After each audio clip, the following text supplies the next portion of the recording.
দেখো বন্ধুরা, আলু ভাজা করছি এদিকে, আর এদিকে পুঁই শাক চচ্চড়ি বসিয়েছি। একটু নেড়ে নিই, কষে নিই, তারপরে সর্ষে বাটা দেবো, অল্প সর্ষে বাটা দেবো আর অল্প মিষ্টি দেবো।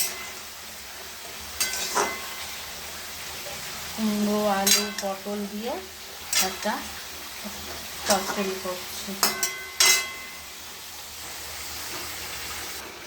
সব নুন হলুদ মাখিয়ে রেখেছি আগে থেকে। নুন হলুদ না মাখালে না, সঙ্গে সঙ্গে মাখিয়ে দিলে ওপরটা পুড়ে যায়, ভিতরে কাঁচা থাকে, ভালো ভাজা হয় না। সেই জন্য ভাজা জিনিসটা আমি আগে নুন হলুদ মাখিয়ে রেখে দিই। মাছও তাই, ধোয়ার সাথে সাথে নুন হলুদ মাখিয়ে রেখে দিই, তাহলে ভাজাটা ভালো হয়।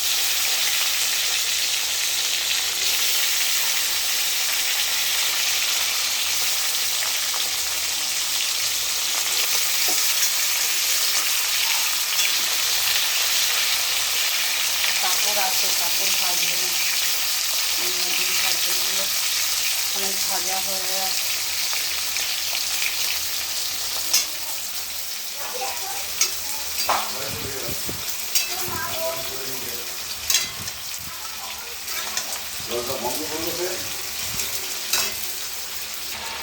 দেখে কষা হয়ে গেছে, আমি একটু সর্ষে বাটাটা দিয়ে দেবো, অল্পই দিয়েছি। গরমে সর্ষে বাটা অত ভালো লাগে না। জল দিয়ে দেবো, একটু মিষ্টি দিয়ে দেবো।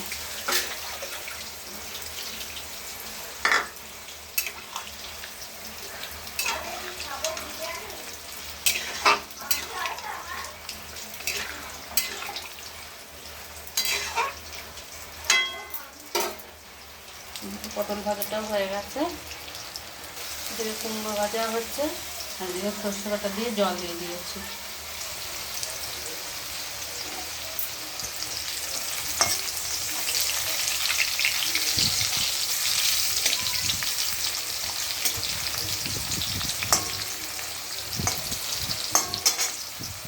পুঁই শাকটা হচ্ছে, এটা কুমড়ো ভাজাটা হয়ে গেছে, নামিয়ে ফেলবো।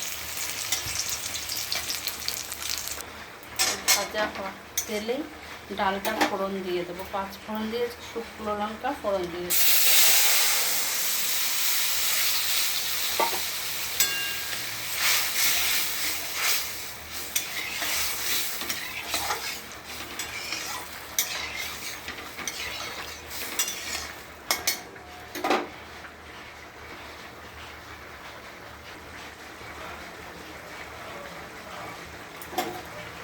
কি গরম পড়েছে, কয়েকদিন বৃষ্টি হলো, আবার সেই গরম, চোখে মুখে জল দিয়ে এলাম। কতবার স্নান করবো গরমে, আর ঠান্ডা লেগে যাবে।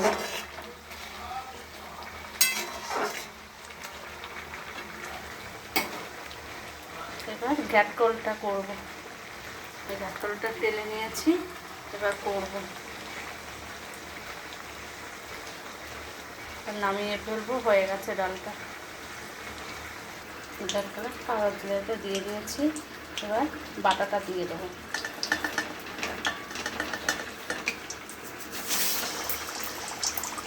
কতখানি তেল দিয়েছি, 1 নিমিষে টেনে যাবে, দেখো।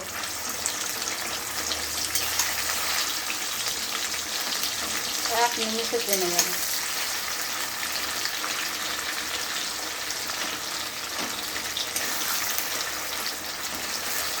ভালো করে নেড়ে নিতে হবে।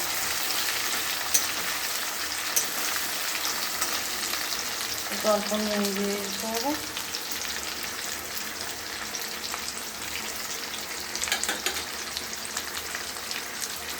হলুদ দিয়ে দিয়েছি আগে।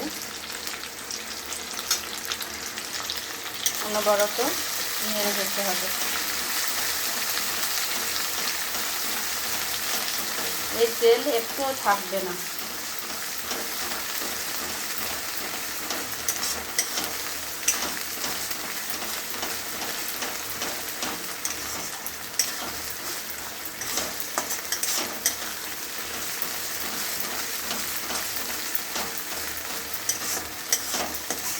ভিডিওটা একটু বড়ই হচ্ছে।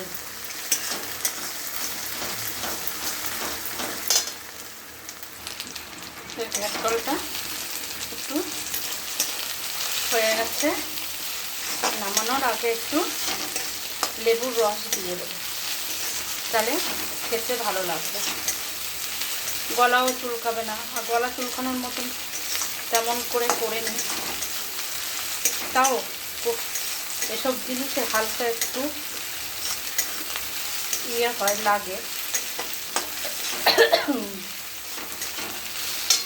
তো নামানোর আগে হয়ে গেছে, এবার একটু লেবুর রস দিয়ে দেবো। গ্যাসটা বন্ধ করে দিই। আর কচু তারপরে এসব জিনিস না একটু তেল বেশি করেই লাগে। কচু, মানকচু, তারপরে কচুর শাকে এসব একটু তেল না হলে খেতে ভালো লাগে না। হয়ে গেছে আমার ঘ্যাটকল করা, আর এদিকে চচ্চড়িও হয়ে গেছে, নামাবো।